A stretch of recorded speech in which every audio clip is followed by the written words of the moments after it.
Uh, I'm Rajas. So I'll be taking a three-part series on molecular dynamics. So this is the first part of the three-part series. So in today I'll be talking mostly about theoretical aspects and just the introduction to molecular dynamics. So there won't be any uh, hands-on session as such. So Mahesh, can you switch to the next slide? Yeah, yeah. So before we move on to define MD, first let us address the question of why do we need to do MD? So one of the earliest protein structures was solved sometime in 1950s, and in 1960s more protein structures started to be solved. At that time there were two competing theories. That one theory is that proteins are static, they're just rigid bodies, and the second theory is that proteins are quite dynamic. They don't stay in one place. They are quite dynamic. So in future, so as time progressed, there were more and more advanced experimental methods came into picture, like NMR spectroscopy and small angle X-ray scattering spectroscopy, and so on.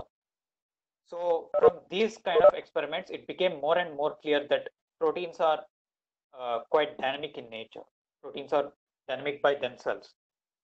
But there was a problem.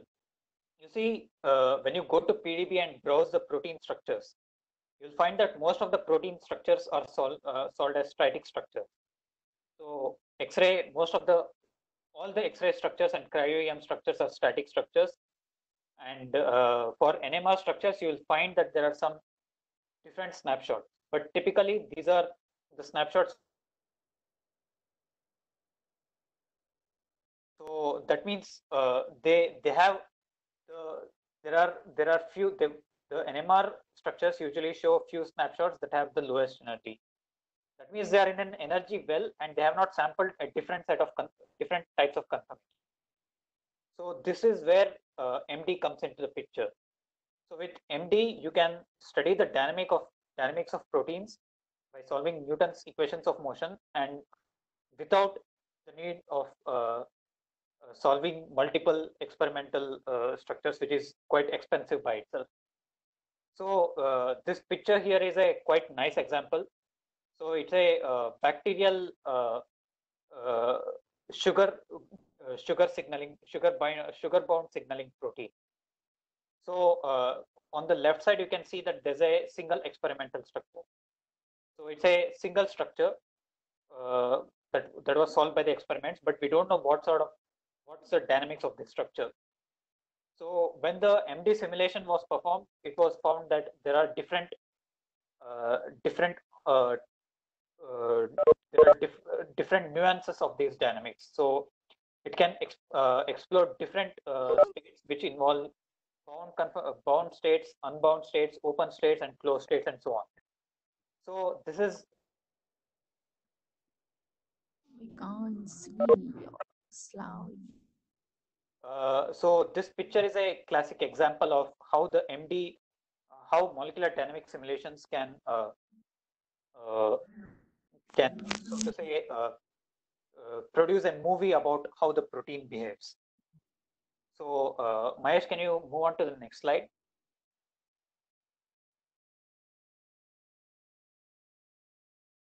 Thank you. So this is how a typical molecular dynamic study goes. So normally experimental biologists perform some experiments on certain proteins. So they get some observations.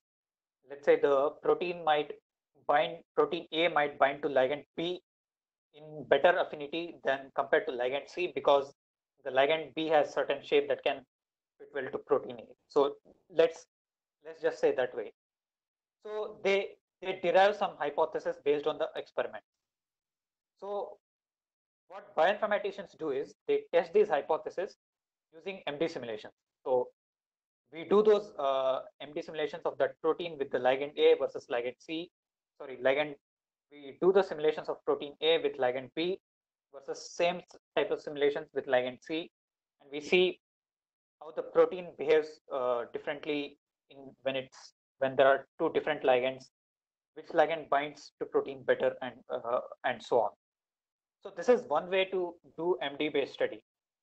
Second way is uh, bioinformaticians themselves start that study. So they have a protein structure. We do the MD simulations, and we observe certain behaviors that are associated with protein in certain state. And based on these observations, we generate some hypothesis. So now that we have generated some hypothesis based on MD studies, what experimental biologists do is they test those hypotheses using their own experimental setups. So they test whether our hypothesis is valid or not, and if it's valid, then it's a great news. Or there have been many cases where MD the MD molecular dynamic simulations was used to generate a set of hypotheses, and those hypotheses were supported from experimental studies. So the experimental biologists did the experimental studies later, and they found that it's indeed true, which was observed in the MD simulations. So this is how typically molecular dynamic studies go on. So Mahesh, can you move to the next slide, please?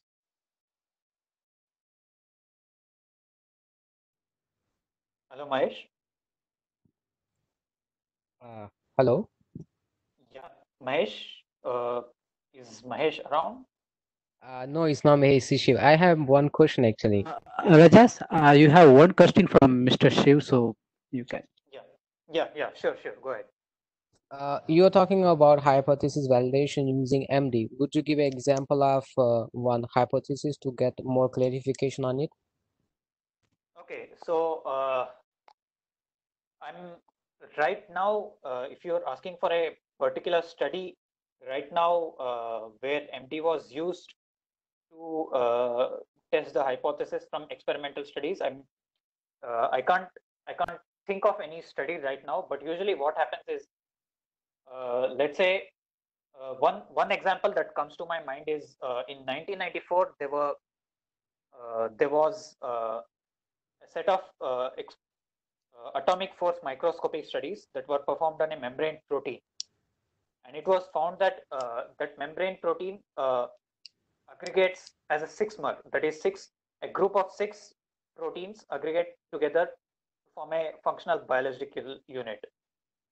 So years later, from another set of MD studies which were performed by me, we showed from the MD simulations that this indeed did happen, where the protein structure aggregate when they were separated as a monomers, they came together to form dimers, and the interfaces where the dimerization happens is different.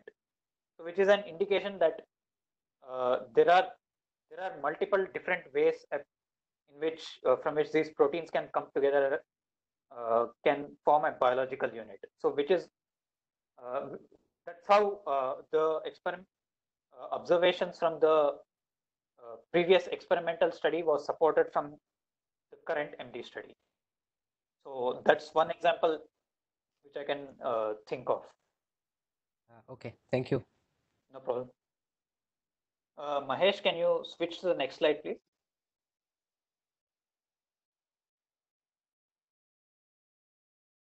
Okay, thank you.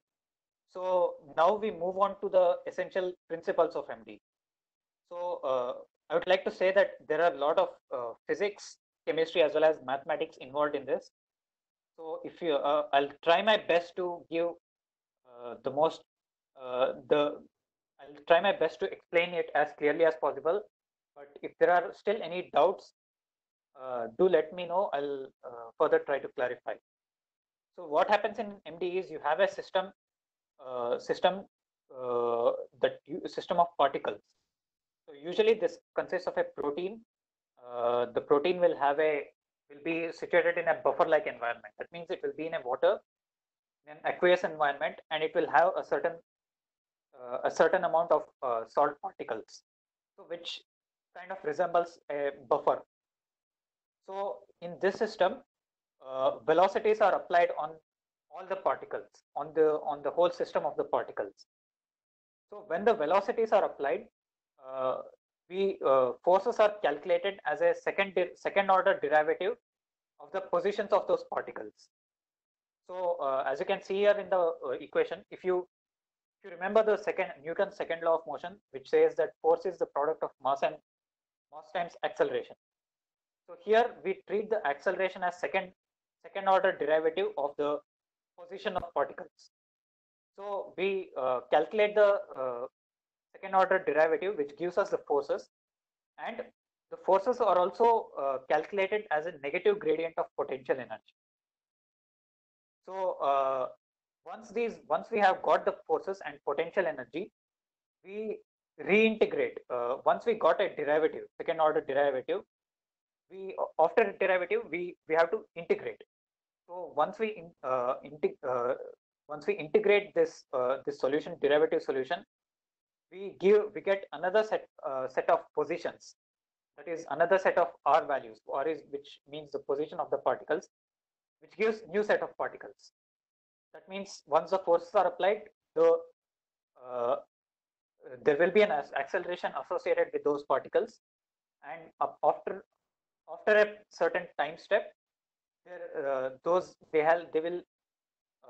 the particles will move to a new positions. So which are treated as new set of positions, and this step is repeated over and over again. So Mahesh, can you move to the next slide, please? Okay, so now that I have told that forces are energy is calculated as negative gradient of, forces are calculated as negative gradient of potential energy. Hello, Rajas. Yeah. Sorry to interrupt you. You have one question from Dr. Shiv. Okay. Dr. Shiv, you can go ahead with your question. Yeah. Hi again. Actually, you said about the velocity, right? That we apply velocity to a particular system. I mean, biomolecules under considered and in MD consideration. So Yeah. here you mean velocity mean force field or something different? Yeah. So it means if you want me to describe it in a simplest terms, it just means giving a push to those particles. So when you kind of in a simplest term, when you give that push to those particles, there will be an acceleration associated with those particles.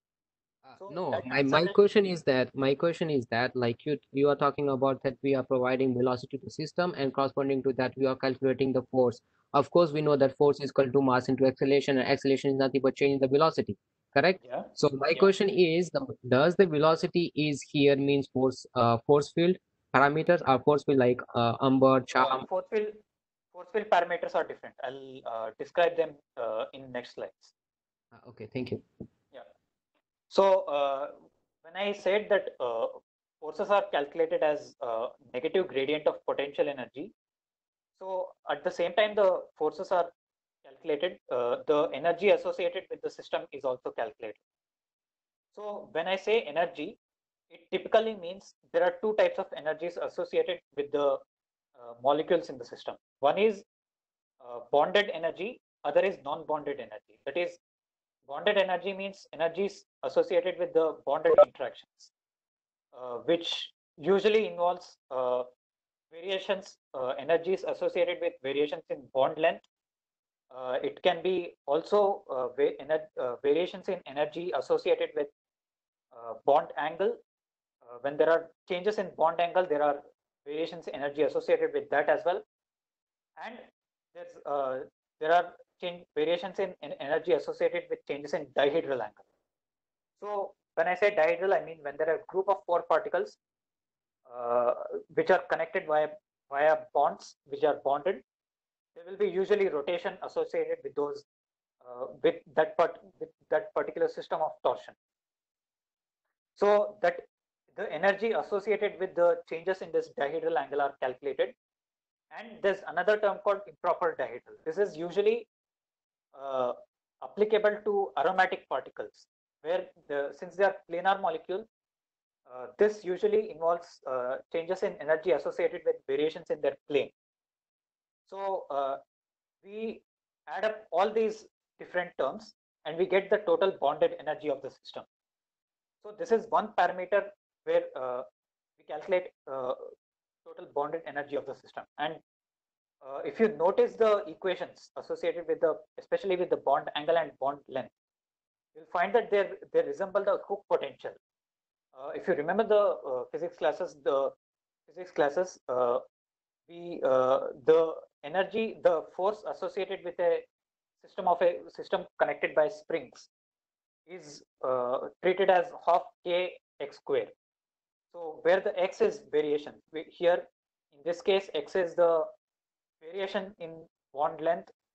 It could be variation in bond angle as well, and k is the spring constant. So now, Mahesh, next slide, please. So that was the bonded parameters. Apart from the bonded parameters, we also calculate something called as non-bonded parameters. So these are the energies arising from the non-bonded interactions. So now, if you look at the any type of chemical molecules, there are typically two types of non-bonded interactions. One is the hydrophobic interaction, which is described by the LJ potential, which is also called as Lennard-Jones potential. And the second type of non-bonded interaction is Coulombic potential, which describes the charge, which describes the interaction between two charged particles. So when we are calculating the non-bonded interactions, we add energies associated with both these potentials, with which we get the total non-bonded potential. And when we calculate the total potential energy of the whole system, we add both the energies associated with bonded as well as non-bonded potential. So with this, we get the energy associated with the total system. So this set of steps are repeated over and over again for a set of million times. So in the first part, when I mentioned time, this time is referred to as time step in MD simulations. So time step means it's a minimum length of time at which whatever equations I have described above, whatever Newton's equations of motions and whatever energy calculation is performed, that is performed for this particular time step. So in typically in a protein-based MD simulation, this will be in the order of few 0.005 picoseconds and so on, or at the order of 0.1 or 0.2 picoseconds and so on. So this is the time step at which a single set of Newton's equations of motions are calculated and energy calculations are performed. And this is performed over a set of millions of steps. So from these millions of calculations, we get an ensemble of different conformations the protein has explored. So this is how we get to see the dynamics of the protein, and as well as the different conformational states the protein can explore. So Mahesh, next slide, please. So now we move on to the force fields. So now that I have described all these parameters. Hello, Dr. Rajas. Yeah. Sorry to interrupt you. Actually, we have a lot of biotechnology students as well. So it seems like this is, they feel it's more advanced. So maybe you could summarize from the first slides to now, like they don't even know what is molecular dynamic simulations and all. So maybe can you just give a small introduction and summary of it and then connect with this slide? Okay, so as I have explained before, can you move on to the first slide? I'll be just giving the So one sentence summary.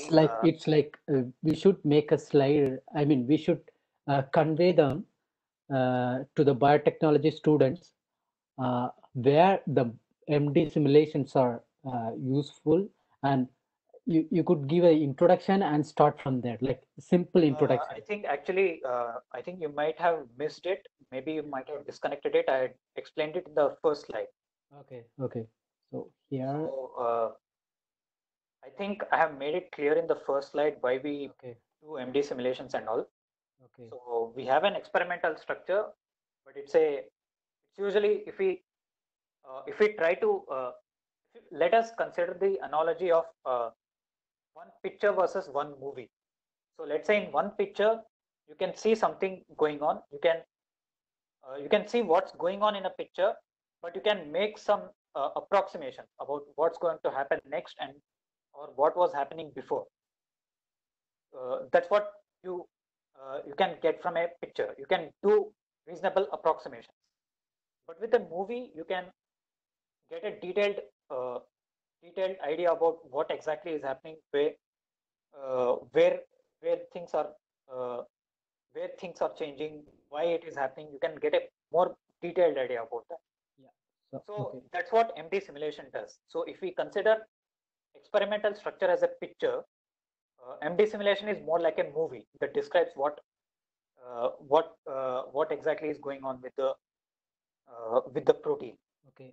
so to And speak. is it something like people, I'm sure people might know what is aware of like what is molecular docking, what is molecular modeling, and what is those things. Like in molecular docking, we'll try to check whether we have whether two molecules are interacting. And in molecular dynamic simulations, we are trying to look for some particular interaction, very specific interactions. So those interactions will be uh, snapped. I mean, uh, during the particular time, it will be snapped and will have a trajectory, something like that, Rajas. So the beauty of the molecular dynamics is you can use it for different purposes. So one way you can use molecular dynamics is, let's say you have a protein. You want to know what are the different conformational states of the protein. That means you want to know how does the open state looks like, how does the closed state look like. You can perform molecular dynamics for that. Uh, you can perform molecular dynamics as a docking study as well. That is, let's say you generate an initial system of two proteins, a set of two proteins, a pair of proteins that are separated from each other, and you do molecular dynamic simulations for a long time, at an order of few microseconds or so, and Okay, you see whether these two proteins come together or not. okay. So you are Similarly, trying it's a to say docking that study as well. in molecular docking, we will have In a one way, it's a docking conformation. study as well. So apart from that, you can do the same thing with ligand as well. You can place the ligand at the mouth of the protein, and you can see if the ligand sits at the protein or not, or if it sits at the protein, where exactly does it sit. So you can do these sort of studies as well. So apart from that, you can do molecular dynamic studies of different members of same family of proteins, and you can compare how the dynamics of the proteins differ. Let's say you have a class of enzymes, but the enzymes have different targets, but they have similar protein structure. So you can use molecular dynamic simulations to see how the behavior of the protein differs, even though they are evolutionarily related. So the beauty of molecular dynamics is there are different there are a lot of ways to use MD studies to understand proteins. Okay, okay, okay. So maybe in simple content, I mean simple context, we could say molecular docking, both receptor and ligand will be always rigid, whereas in molecular dynamic simulation, we Yeah, get different conformation during the exactly, particular time. Okay, exactly. okay, That's true as okay, well. okay, That's very interesting way to put it as well, because okay, there's rigidity in docking as well, which is but in molecular dynamics we don't usually place any constraints on the motions of proteins and ligands. okay, okay, okay, okay. So can you move on to the slide on force fields? Yeah, and but here, uh, here in this slide, you mentioned like, um, can you just give a one or two sentence here? Why, what is the necessity of this slide? I mean, what it conveys? Okay, So when people think about molecular dynamics, we they don't have much of an idea about how molecular MD studies, MD research is done. So this is how MD research is usually done. So normally experimental biologists work on a protein, they observe something there and they make a hypothesis. In molecular dynamics, what bioinformaticians do is we do molecular MD simulations of those proteins and we test those hypotheses. We see if it's true or not. Okay. If it's true, the added advantage is that we are able to see it at an atomic resolution. You understood, right? So, Yeah. with the So can you put this experimental in, biologists, Rajas? Can you put this experimental as like maybe the latest trend is COVID-19. Suppose if we go, if you are in the process of finding the drug, and I am asking, like since you are expert in MD, I'm asking you to help with us in the experimental data. In that case, how you will apply the molecular dynamics uh, with vaccine development. Like maybe if you could give this as a live example or real example, maybe the people will understand. okay, yeah, this will be interesting. This will be nice. So let's take first scenario. You want to develop a drug. So you have done some experiments. You have narrowed on a candidate drug. That this drug inhibits the growth of, say, this bacteria or this virus in this particular type of cells. You have you don't know how exactly does it work, but you have a hypothesis that this drug might bind to this protein and it might interfere in the viral replication, or it might interfere in the virus entering the host. Let's say that's one hypothesis. So to test this hypothesis, what we do is we'll do an MD simulation of of the drug which is bound to the host protein. I'll do two types of MD simulations. In first type, I'll do an MD where your drug is attached to the host protein, that is the human protein, and uh, there's another virus protein nearby. I'll try to see if the virus protein is able to bind to the host protein. Okay. So in the second case, I'll do the same thing, except there's no drug here. So I'll try to see how the virus binds to the protein. So I can compare both the cases, how the virus interacts with the protein, and I can also calculate something. I can also calculate binding energy in both the cases, and I can conclusively prove whether this drug works effectively in inhibiting the attachment of this virus with this protein. So that's one scenario of one scenario of where I'm using MD to help with the drug discovery and drug development. Okay. So the second case is vaccine development. So for vaccine, usually what we need to do is uh, inject, we need to introduce a weak variant of weak or dead variety of virus into our system, so that we can our system can make some antibodies to combat the virus.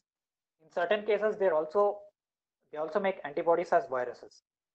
So with the molecular dynamic simulations, let's say you have designed some antibodies, you have the structure, but you're not sure if this antibody binds the virus effectively. So I can do the same kind of thing with molecular dynamics, where I can do MD simulations of antibody with virus, and I can test whether this antibody binds to virus effectively. Let's say you have three antibody candidates which you want to market as a vaccine. So I can do MD simulations for three different antibodies with this virus protein, and I can check which one of these antibody binds to virus better using MD simulations. So the beauty of MD is you won't be able to do these things with the normal experimental studies. I mean, if you are able to, you are able to do it. You can do cryo-EM studies and X-ray crystallography studies, but it's very, very expensive and it's very time consuming. Mm. The beauty of MD is you can do this much more quickly. It's much less expensive, and you can get a faster result. You can get faster results, and provided you have a good model of the good force field you are using, provided you are using a reliable force field, the results will be very accurate as well. Okay. So with this, we'll move on to the force field, and I'll Yeah. explain you why exactly is it important. Okay. And Rajas, you have also one more question. Maybe with this question we can move to the force field slide. Sure, Okay. sure. So Mr. Pranav, Yes. you can ask your question here. Hello, Rajas. Yeah. So you have now explained the applications of MD simulations. Can you tell Yeah. what are the limitations of MD study? Like what things we should be careful? So is it okay if I describe the force field? Yeah, sure. If I explain the force field,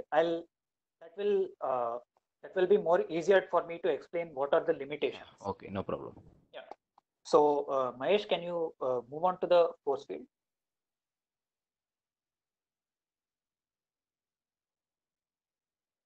Yeah. So one of the limitation of the MD is that, as I said, during an MD we solve Newton's equations of motion. So that means it follows Newton's laws of motion. So while we know that Newton's laws of motions are correct, but if we go to the atomic scale, they are not exactly accurate, because at the atomic level, it's more of quantum mechanics that is able to accurately describe what's going on. So if we try to apply quantum mechanics to as molecular dynamics simulations, it's very expensive, because it takes a lot of computational resources, and we are not at a stage where we can use quantum mechanics to understand dynamics of a protein. So what we do is we develop a model, something called as force field. So force field is a chemical model that describes interactions between atoms in a molecule.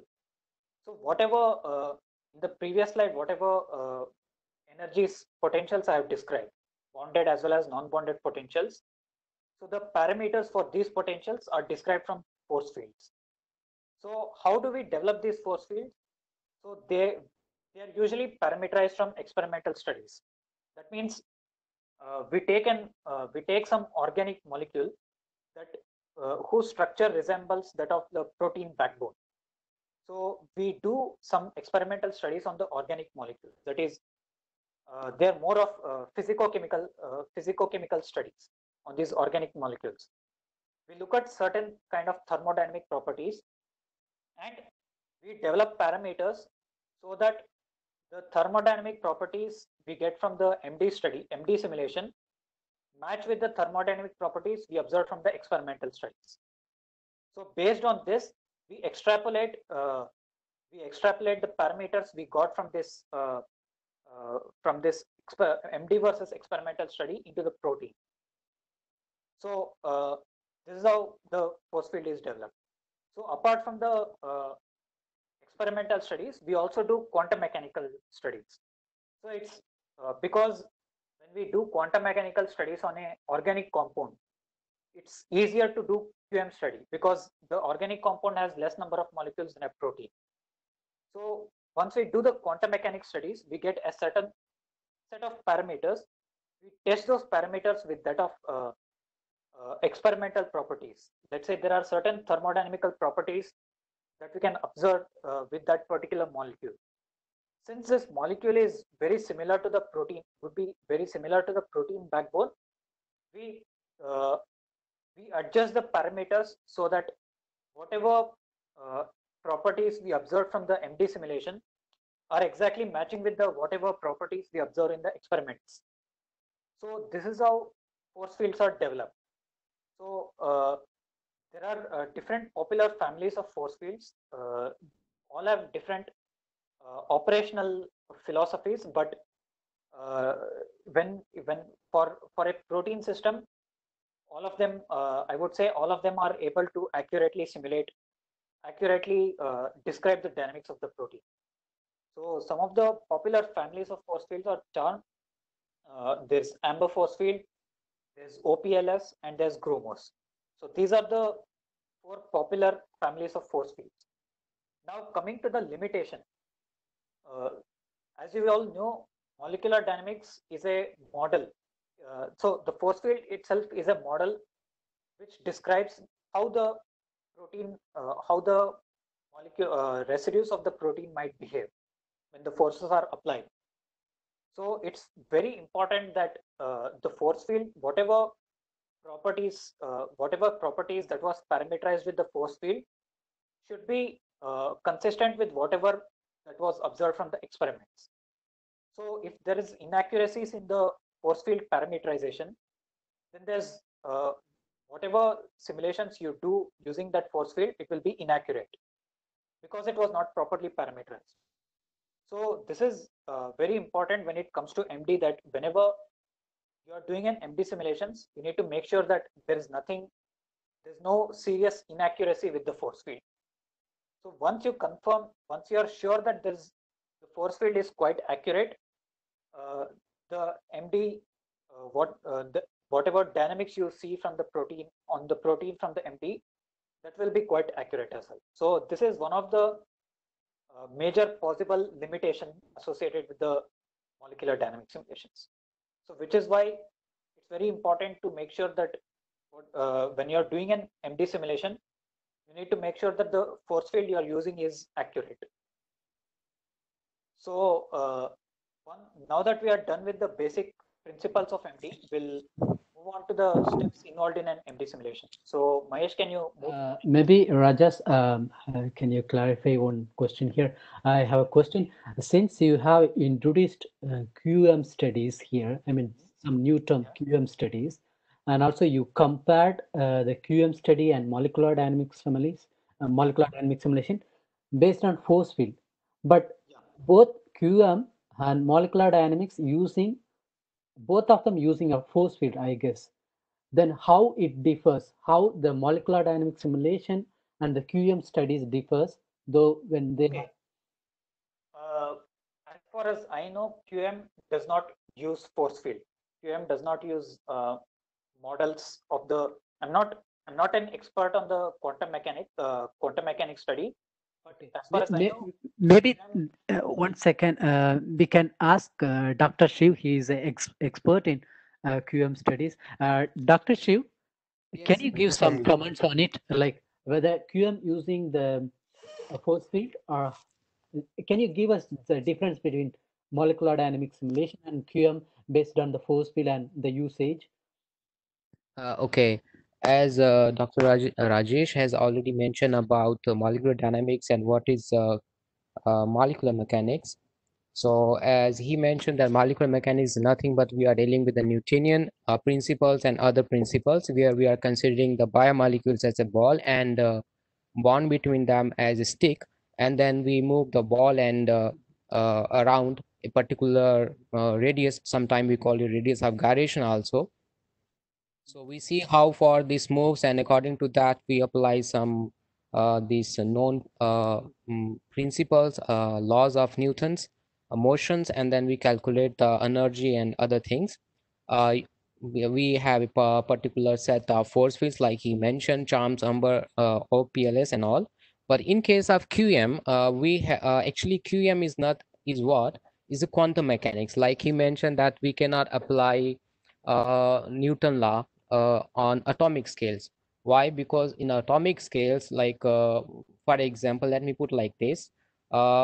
We say that in molecular mechanics or in macromolecules, we can observe them with the naked eye, but at the atomic level, we cannot see them. So one factor. Another factor is that in when we talk about atomic scales, there are different types of force fields which are valid on the macromolecules, but we cannot valid them on atomic scales. So, so because of such, I won't go in detail. Because of such factors, what happens? We cannot apply these force fields. So what we have there, we have approximations. We have basis set. So what are basis sets? Basis sets are nothing but these are the theoretical calculations or theoretical expressions of these like bond angle and other parameters between the molecules. So we just treat them, we take these expressions and then we apply them on the atomic scales, and then we see how these expressions meet to the criteria. For example, he mentioned about the hypothesis, that we have particular hypothesis that six molecules comes together of certain time. So similarly, we have approximation or this basis set. So what we do here, we check after how many steps these approximations meet. For example, we say that A comes to B a certain time of around 1 nanosecond interval. So does it comes or not? So these kind of mathematical expressions we have, we call them basis set. So for example, a very popular one of these days we use quantum mechanics is DFT, where we have B3 lip. So these are nothing but basis set, but basis set are what? They are nothing but these are theoretical expressions or equations to use to describe the to understand the force fields, not force field, but the interaction, I would say, at the atomic scales that we can do on these macromolecules using molecular mechanics. Okay. Okay. Yeah. So it's force field in molecular dynamic simulation, whereas in quantum mechanics is basis We have set basis and set. okay, got it. Yes. Okay, so thank you, Dr. Shiv. You're welcome. No problem. Yeah. Maybe I And just another drawback of molecular dynamics is that if you want to simulate catalytical processes or any processes involving chemical reactions, it's impossible because MD follows Newtonian laws. So it's impossible to simulate catalytical changes or chemical reactions using MD force fields. So for that, there's another approach called that involves combination of molecular dynamics with QM studies. So let's say you want to do a simulation where a particular protein enzyme is catalyzing reaction of change of substrate from one substrate to another. So for that, what they do is they'll treat the whole protein as well as the surrounding water molecules as an Newtonian system or as an MD system. Only for the substrate and for certain protein residues around the substrate, those are treated according to the QM system. So advantage is that you are able to accurately simulate the chemical catalysis using the involving the whole enzyme as well as surrounding system, but you're also able to save computational time. So this is a hybrid method that's used for simulating enzyme catalysis and so on. But regarding the accuracy of molecular dynamic simulations, so if someone asks if MD simulations are inaccurate compared to QM, so I would say it's not completely true, because at the scale of macromolecules, the Newtonian laws work pretty well. So if you ask the questions, can QM describe the protein dynamics in a more accurate way? Answer is yes. But if you compare MD and QM on a protein, you will find that the basic essential dynamics of the protein that's described in the QM can also be seen from the molecular dynamic simulations.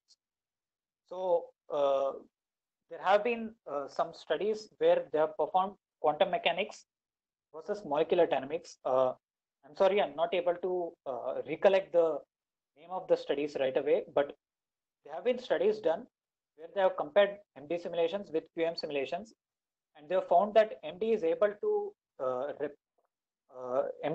to replicate whatever is found in QM quantum mechanics simulations with reasonable accuracy.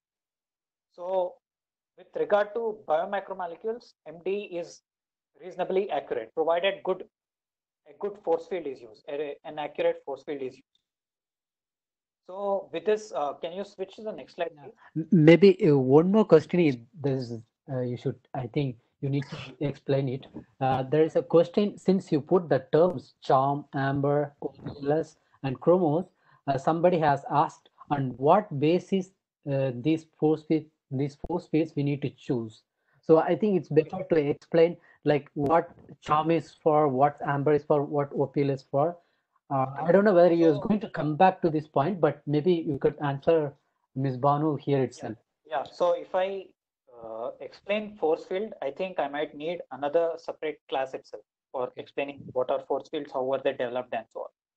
So they are you can they are different models, but they are developed with different philosophies. For example, OPLS force fields was developed keeping organic liquids. They were parameterized first using organic liquids. Charm was parameterized using a different set of chemical compounds that resembles that kind of resembles this protein backbone, but they parameterized it in vacuum. So if you ask the questions of which one is more accurate, which one is more valid, answer is the answer is it may not really matter, because when the the thing is, these force fields were first developed in 1980s. So if you compare if you look at the earliest versions of those force fields, they were very different in the way they behave, the molecules behaved under each model. So there were considerable inaccuracies in the beginning. But since 1980s, there has been a huge number of improvements in almost all the force fields. So if you take any force field, it's of the recent version, it's quite possible that they can reasonably represent the protein dynamics at the micromolecular scale. So it's almost like choosing which brand of computer is better, which brand of operating system is better. So the thing is, they're all able to uh, represent the protein dynamics, but there are very subtle differences. But regarding the accuracy, there is no very huge difference in the accuracies of the force. The accuracies, the way they represent the dynamics for all the four force fields, especially if you choose the most recent versions. I hope that's clear. Okay. Hello, Ms. Banu. I hope we have addressed your question. Yeah. Okay, Rajas. Thank you so much. So maybe we can So move into the can you next move slide. to the next slide? Yeah, sure. So these are the these are the five uh, steps. These are the five steps that's typically followed in a MD simulation. So the first step is you need to prepare a system. That means you need to take a protein, you need to put it in something called as a simulation box. That means it's a hypothetical imaginary box inside which the simulation takes place. So you usually put the protein, you fill it with a solvent, you use there's an appropriate model to describe the solvent as well. In this case, it's the water.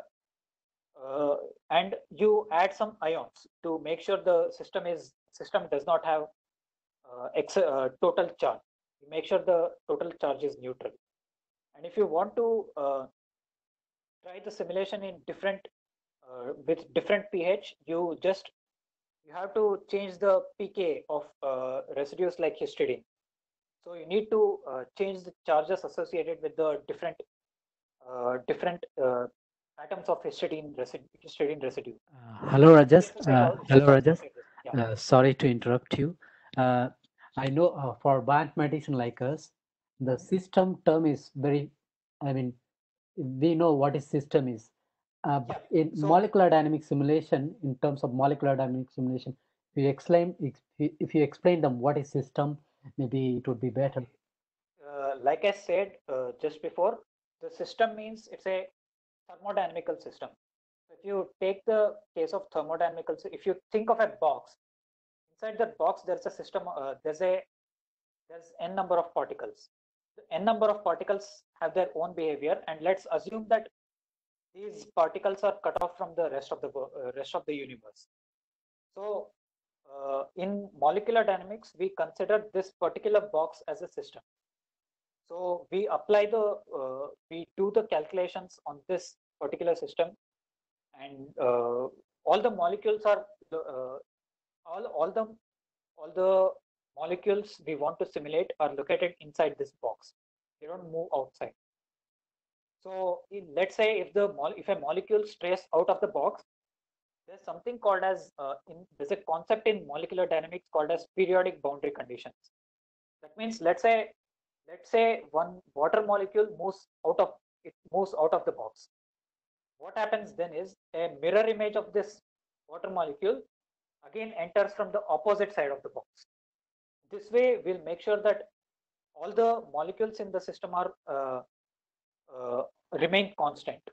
So we'll make sure that the number of particles in the system, the pressure of the system, and the temperature of the system is constant throughout the simulation.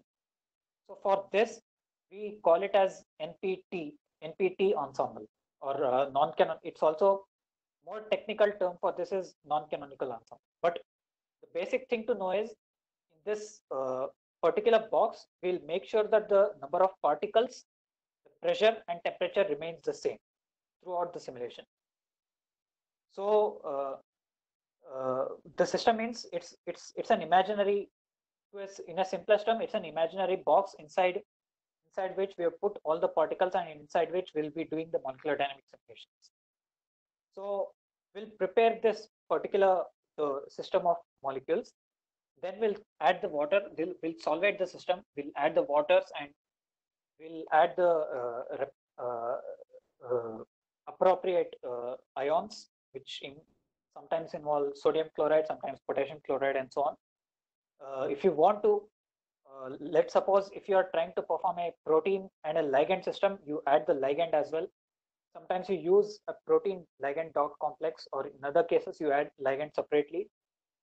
Once you have prepared the system, you perform something called as energy minimization. So with the experimental structures, there are many cases where if you look at the experimental structure, you will find out that sometimes the atoms are overlapping with each other. There are cases of bad contacts. Sometimes the ligand is not misplaced. It's not in the correct position as it should be. That means from the X-ray crystal structure, electron densities show that the ligand is in one position, but the atoms are resolved in a different way. So there might be bad contacts. That means the atoms might be overlapping with the van der Waals radii of the atoms might be overlapping with each other, and this is a bad contact. So we need to resolve all these bad contacts.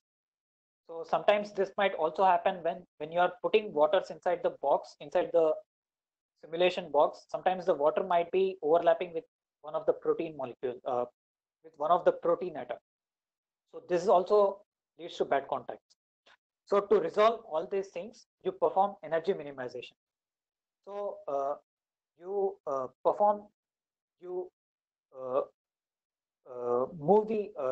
just disturb the atoms in such a way that those bad contacts are resolved at a small.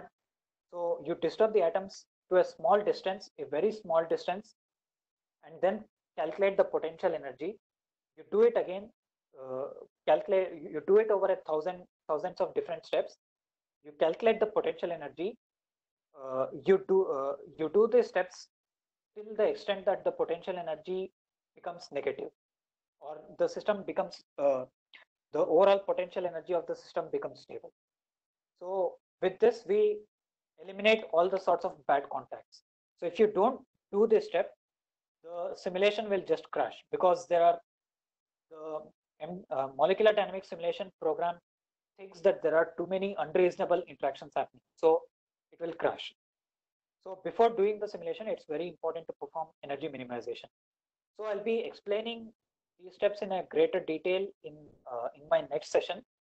So after the energy minimization, we'll do the equilibration, where we'll put some constraint on the protein, but we'll leave the non-protein molecules like water, ions, and if it's a membrane protein, we'll leave the membrane to orient themselves in in a proper way around the protein, so that further all these bad contacts are reduced, and the system remains stable in that particular temperature for the production simulation. And once the equilibration is complete, we'll perform the actual production simulation, where we'll perform the steps I have mentioned in the previous slides over several million times to get a set of millions of conformations of the protein. So after that, we'll look at the different properties of protein depending on what sort of question we are asking. So I'll be explaining these steps in greater detail in my next session, in future sessions. I've just given a brief description about each of these steps. So Mahesh, can you move to the next slide, please?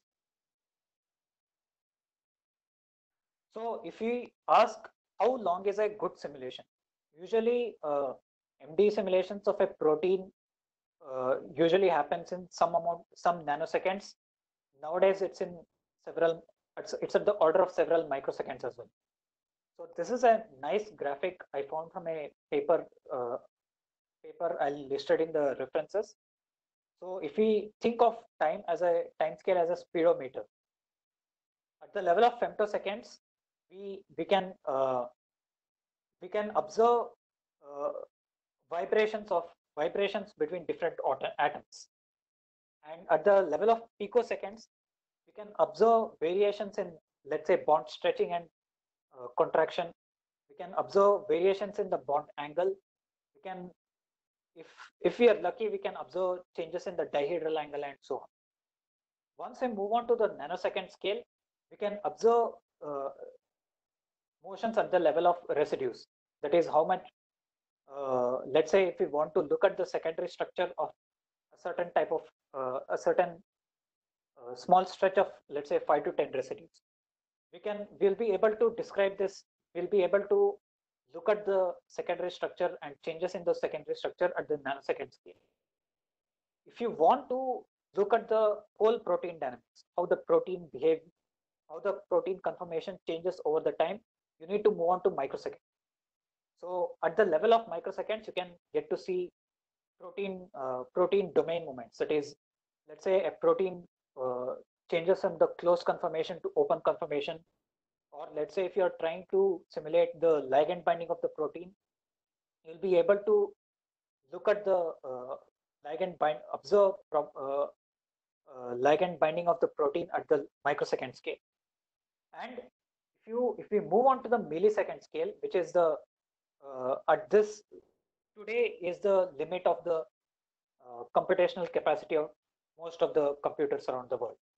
If we move on to the millisecond scale, we'll be able to look at the formation of protein complexes, how more complex motions like how ribosome behaves, that is how the DNA replication happens, how the DNA polymerase moves across the DNA strands, how the DNA helicase DNA helicase uncloses the DNA double strand. So these sort of complex motions we'll be able to observe at the scale of microsecond. So now if we ask the question of how long a good simulation is supposed to be, it always depends on the question you're asking.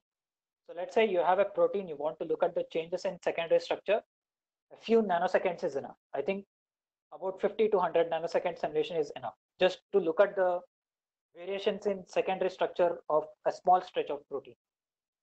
But if you want to look at the conformational changes of a protein domain, let's say like opening of the protein or changes in the domain motion, or let's say if you have a membrane protein and if you want to look at the opening of the membrane pore, you need simulations at the level of microseconds. And if you want to observe more complex motions like that of how ribosome recognizes tRNA, how the tRNA binds to ribosome, for these kind of motions, you need simulations up to milliseconds. So I hope this, Mahesh, you can just move to the next slide. I hope this presentation was clear enough for everyone to understand about the basic concepts of micromolecular dynamics. Thank you everyone for listening. Mahesh? So thank you, Rajas. So maybe now we can take some more questions if the audience has. So one question from Ajay Murali, maybe we can unmute him and he can ask directly. Yeah. So Mr. Ajay, you can go ahead with your question.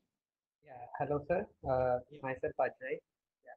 So the questions I'd like to ask you is like, what and all resources would you like to suggest for us to have a better selection of a force field, and what and all the factors that of my system that actually depends on my selection of a force field?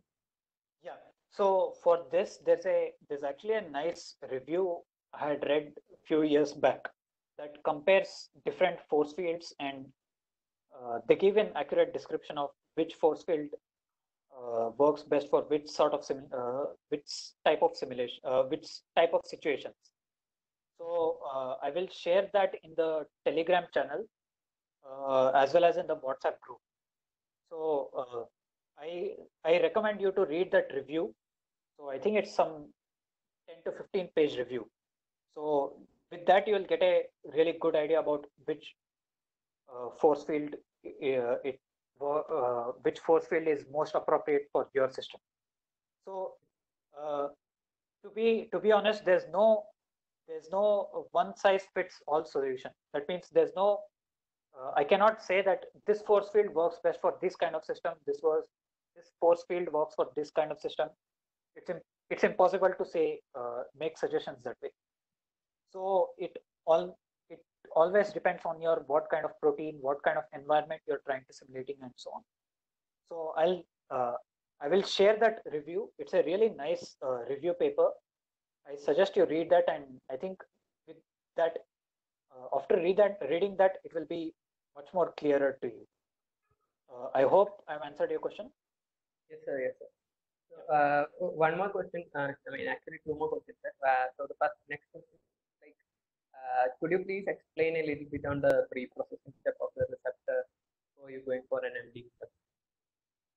I'm sorry, I didn't hear that. Yeah.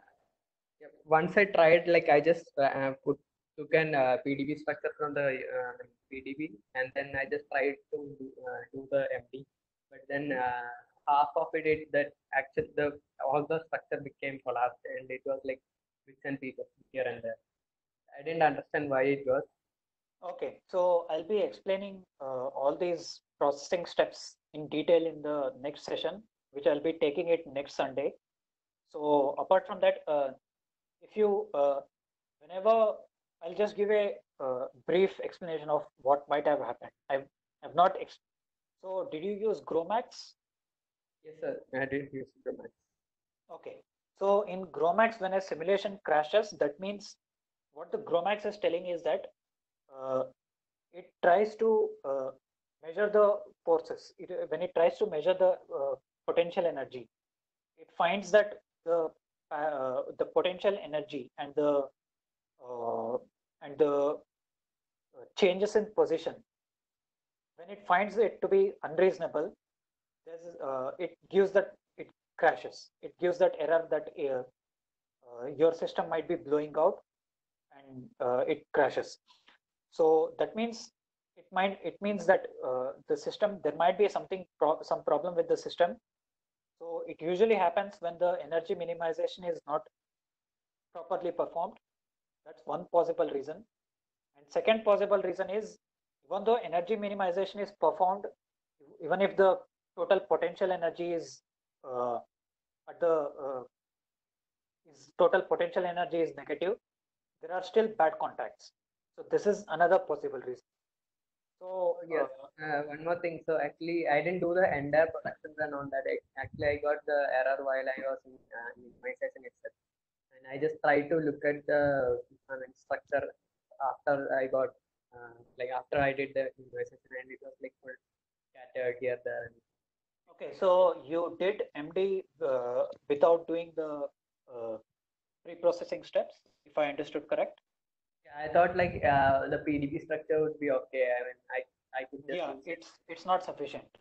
So I usually you have to I did remove the hetero and all, but I yeah. didn't do So anything else other than that. if you remove when you're doing the MD simulations, you need to ask yourself these questions. So whenever you're doing MD simulations, you'll try to mimic the biological environment it's usually found in. It's not possible to completely mimic it, but we do it as much as possible.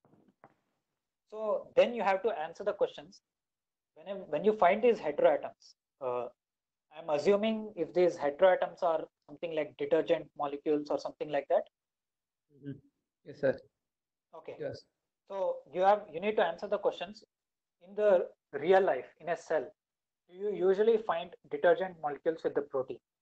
Answer is no. So you need to remove all those heteroatoms. Uh, you need to add water around the protein, because if you do simulation of protein without adding water, you're basically doing simulation in a vacuum.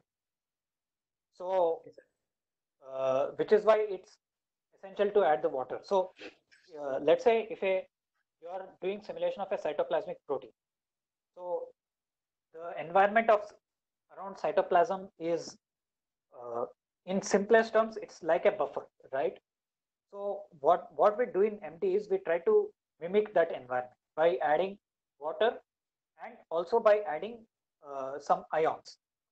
We usually add something like 1.1 molar or 0.15 molar, something like that. That quantity of salt. Sometimes we add sodium chloride, sometimes we add potassium chloride, and so on. So we create a buffer-like environment. Then we do the simulation.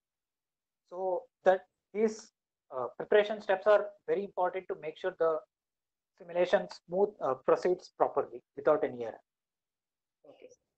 So on the theoretical basis, actually I didn't understand anything on this or PBC, and then some integrator algorithms, non-bounded interaction, minimum energy cutoff. Okay. So I'll be explaining these terms in the next session. Is it okay if I clear that in the next session? I think here Yes. I'll be if I introduce terms like PBC and integrator, I will be introducing too many terms. So I think it might get too much confused. It might result in too much confusion for everyone. So I think I'll explain it in next session. I'll be doing a hands-on session for the simulation. So I think is it okay if I explain it in next session? Yeah, sure, sir. Sure. Okay, Thank you. no problem. So Mahesh, there are no more questions. Hello. Hello. Hello, Dr. Rajesh. Hello, Rajas. Yeah. So you have two more questions from Mr. Yogeshwaran and Dr. Shiv. So Okay. first, let's start with Mr. Yogeshwaran. Yeah. Hello, Mr. Yogeshwaran. Hello, Yeah, Mr. hello. Hello. Yeah, hello. Okay. Okay, you can go ahead.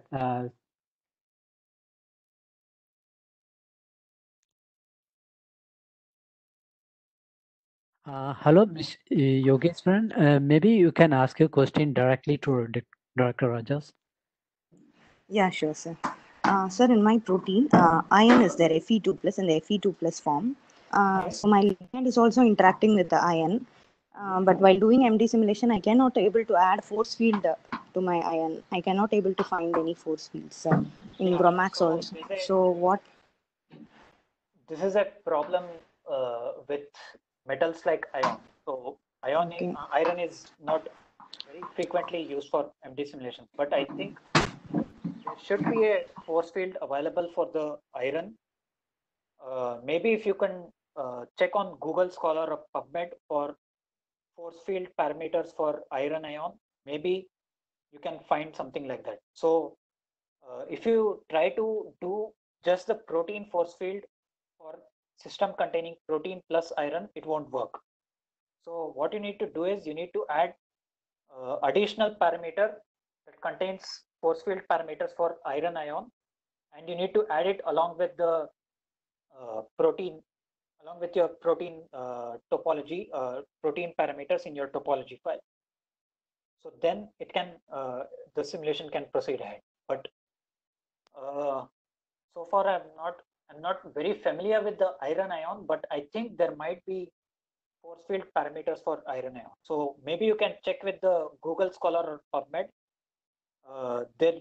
So whenever there's a paper associated with this force field, they usually give a link that contains from where we can download the force field parameters. So maybe you can check with that, and you could let me know if you're able to find something or not. Okay, sir. Okay, sir. I have used other ion also. If people is there in Chrome.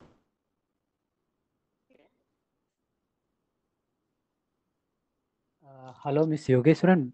It's not audible. I was not able to completely hear. Hello. I've used other ion parameters available in Chrome. Hello, Miss Yogeshwaran. Since we couldn't hear you, maybe you could drop your question in the comment box. We can ask by ourselves. Yeah, maybe in the comment box Yeah. of the Yeah. Telegram channel. So maybe Rajas, you have two more questions. So we'll go with Dr. Shiv, then Yeah. we can finish with Mr. Arjun. Okay? Okay. Is it okay for you? Yeah. Okay. So Dr. Shiv. Hi. Hi again. I have one question actually. Not actually question. I just want your opinion. For example, I'm running a simulation of a protein within ligand, and after 20 nanoseconds, it shows me equilibrium around deviation around between 2 and 3 angstrom. But after 60 nanoseconds, what happens? It's going very high around 12 angstroms, and then it becomes stable there till 200 nanoseconds. So If I understood correctly, your simulation starts, the RMSD is stable at around 2 to 3 angstrom, but after 20 angstrom till 20 nanostrom 20 nanoseconds actually. Till 20 nanoseconds, I have any fluctuations, but from 20 to 60 nanoseconds, it shows me equilibrium, like almost stable single line, straight line, between 2 to 3 angstrom fluctuations. But after 16 angstroms, 60 nanoseconds, the fluctuations go high to 12 and 12 angstrom, and then it becomes stable again there. So 200 after 60 nanoseconds. nanosecond, it increases to 12 angstroms, but it becomes Yes. stable. So normally 12 angstrom is too high of RMSD. So Yes. whenever we see RMSD as high as 12 angstrom, we usually interpret that protein is getting unfolded. So maybe perhaps it would be better to once visualize the simulation using BMD to make sure to check what exactly is going on with the protein. So for me, just by hearing that, it will be difficult to tell for me. But what I predict is there might be some sort of unfolding going on with the protein. So Okay. unless you're doing some, there might be different possible reasons. But unless you're doing simulation on a disordered protein, it doesn't usually happen.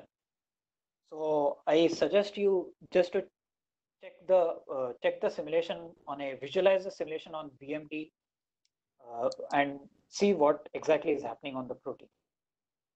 Okay, actually, I'm using Desmod, and I checked this RMSF, and I quite see there that there is not much significant change in the residues fluctuation. So, but then I couldn't understand why it is happening. How much exactly RMSF are you getting?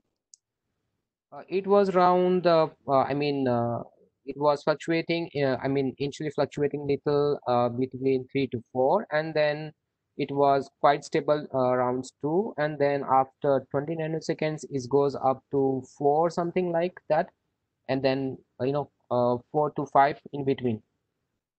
Okay, so it's between somewhere between 3 to 5 angstroms. Yes, and an average. Yeah. So sometimes there could also be problem with RMSD that the protein may not be fit properly. So Is it problem I mean, is it problem with the system preparation? Because one of my colleagues suggest me that you should have minimize the system for more disconjugate stipend steps. yeah. Okay. So minimization is very important. So uh, without minimization, there is very less chances that simulation will run smoothly. So it's Okay. very important to do minimization before actually proceeding further. So Okay. if you have not minimized, that might be another probable reason as well. That there might be some bad contact with one of the protein atom with another protein atom or another solvent atom. That could be another possible reason as well. Okay. I have another question. Some people these days, actually, I'm not very good in molecular dynamics. I'm seeing some literature that people are doing essential dynamics analysis using PCA. Yeah. So how actually we can explain that? I mean, like they are mentioning that the PCA in the PCA that they are doing clustering clustering. They're making this zone clusters, Yeah. and they are saying that initially the blue zone is the initial one where the simulation started, and then it moved to the red zone. So Okay. I So mean, coordinate, we I can, would say. it's possible. Uh, I will show you how to do that. So this is part of PCA as part of analysis. So that means No, once my you have my question completed is the that I simulation, can do. I mean, I know how to do PCA and how to interpret it for the biological data, but I'm talking about MD data analysis. So they are saying actually that in the initial usually one, the PCA usually is done on coordinates. So normally with PCA you reduce the dimensions, right? So yeah, in that's this case, true. when you do PCA with MD, you are reducing the dimensionality associated with the coordinates of the particles. So Yes, normally that's when we true. do PCA on the proteins, we choose all the sets of C alpha atoms and we do the analysis on this set of atoms. So That was now, another question. Why we choose only alpha, carbon alpha? Why not we are taking ligand also? We are only focused on the protein, carbon so alpha. it depends on the question you're trying to answer. If you want to look at only the protein dynamics, it's better to choose only the C alpha atoms.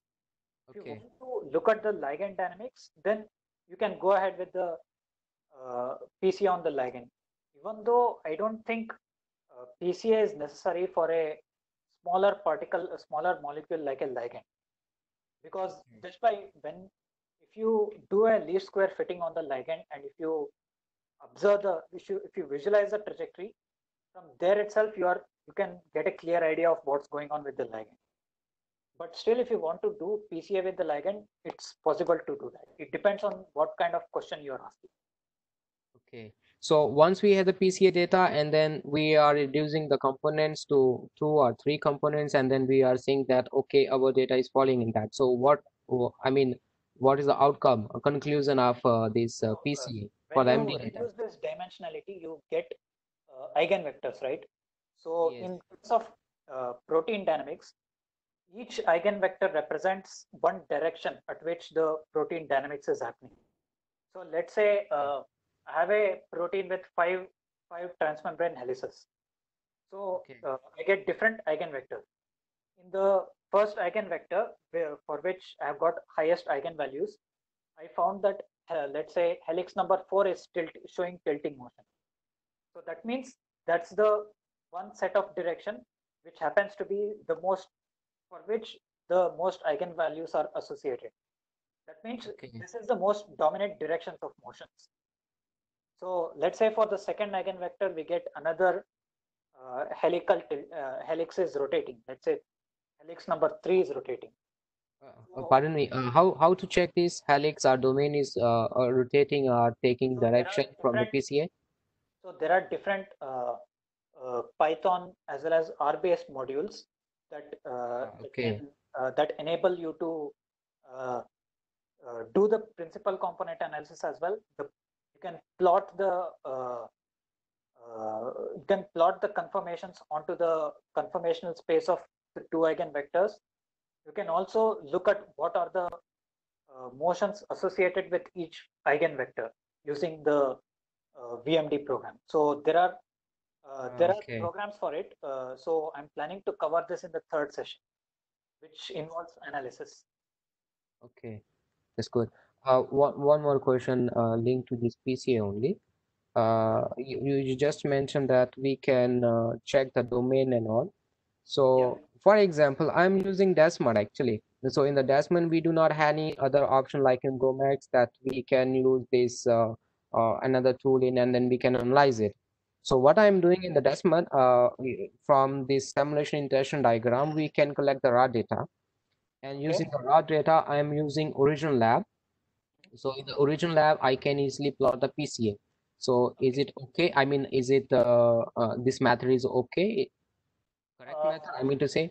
Actually, it's hard to say in this respect because I don't have any experience with Desmond.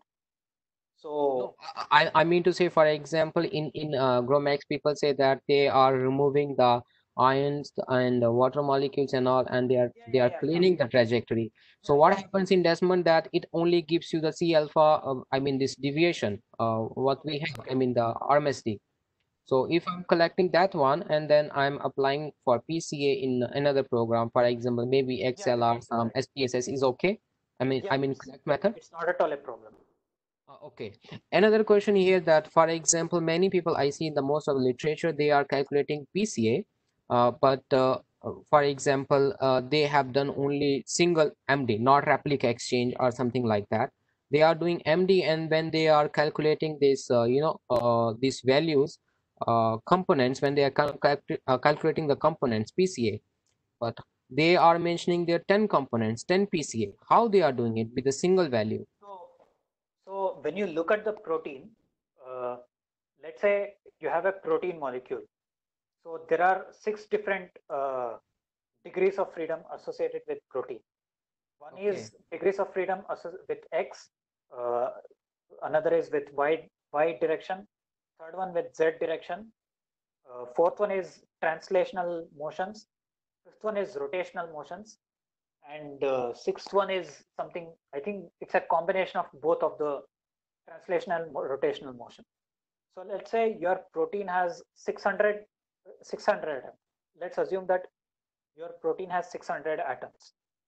So if we make permutations about how many different degrees of freedom associated or can be associated with 600 atoms, you can find that it goes in the order of many thousand degrees of freedom. That means there are many thousands of different ways in which these 600 atoms can assume different conformational positions. So all of these might have been sampled. Some of these might have been sampled. Some of these might not have been sampled. But the thing is, when you just visualize the protein, are you able to identify all of these different degrees of freedom? Answer is no. So that's where PCA comes in, that since there are so much variables associated with these protein motions, PCA can reduce the dimensions to discrete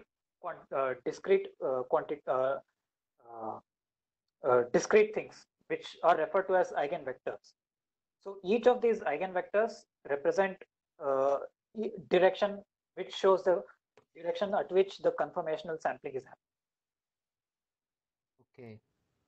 But how come they are calculating this 10 PCA component and then they are saying that the first two components? So for a simulation, you can get as much as 200 principal components. So normally when they show 10 components, they show the 10 eigenvectors that have the maximum sampling. So there can be there's no limit to as such how many principal components can be calculated with the simulation. But indeed, so it depends on the sampling as well. So if you have longer simulation, you have higher chances of getting more number of principal components. So I mean like these PCA component are with respect to time or with respect to this rotational translation, these motion of the protein. They are with respect to different variations in conformational positions. Okay, but in the RMST when we are doing, I mean when we are doing this MD simulation, what we get RMST. So in RMST we have only one line, I mean one reading with respect to time. So So RMSD is nothing but an average of yes, all the differences in the conformations. So you're essentially taking average of all the differences in conformations and you're plotting it okay. versus the time. So that's why it's just a single line. Okay, So thank you. actually all these things are related to analysis. So I thought I'll cover these things in more detail during the analysis session. So guys, keep the question for the today's session because we have two more sessions that include hands-on and also analysis. So keep your question simple for and that related to today's lecture. Okay, I'm done for the day. Yeah, Thank you. And can you hold, Shiv? Can you hold? Since you are also worked in Desmond, there is a question from Miss Yogeshwaran that she asked: will Desmond handle Fu2 plus ion? Maybe both Rajas and Shiv can answer it.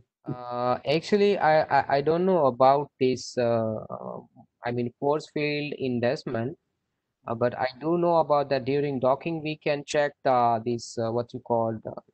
Okay, let me come to the point. Normally, a protein do not have any metal ion in it. A metal ion exists as a cofactor or maybe as a catalytic ion. I mean, catalytic site, it is a cofactor. It assists in the catalytic action of the protein. So what happen if you want to check the, I mean, the behavior of this particular ion during the IMD? So mostly I haven't seen any paper where they have done this kind of, I mean, MD for the ion actually. But they do actually what they do initially when they are doing docking, for example, in Desmond, they are using not Desmond actually in the Schrodinger. There's a glide program. So when you are doing docking, so during docking parameters, there is a one parameters that are you docking a metal ion with a protein or not.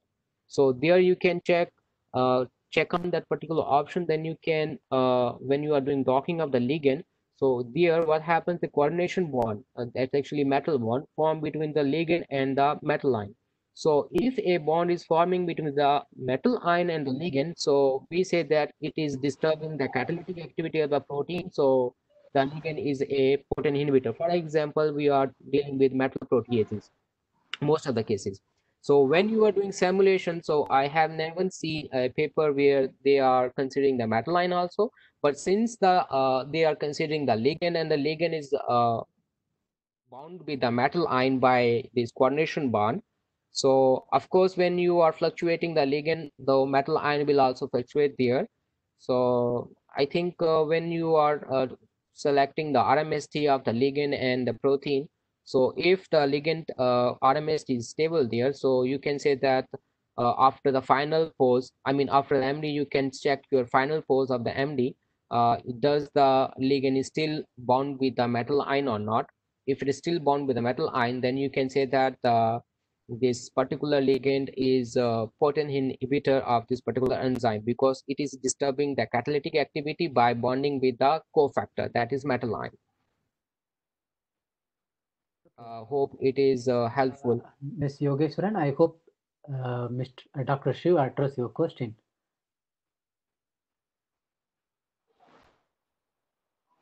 Okay, I think so. Yeah. Thank you, sir. Thank you. Thank you so much, Dr. Shiv.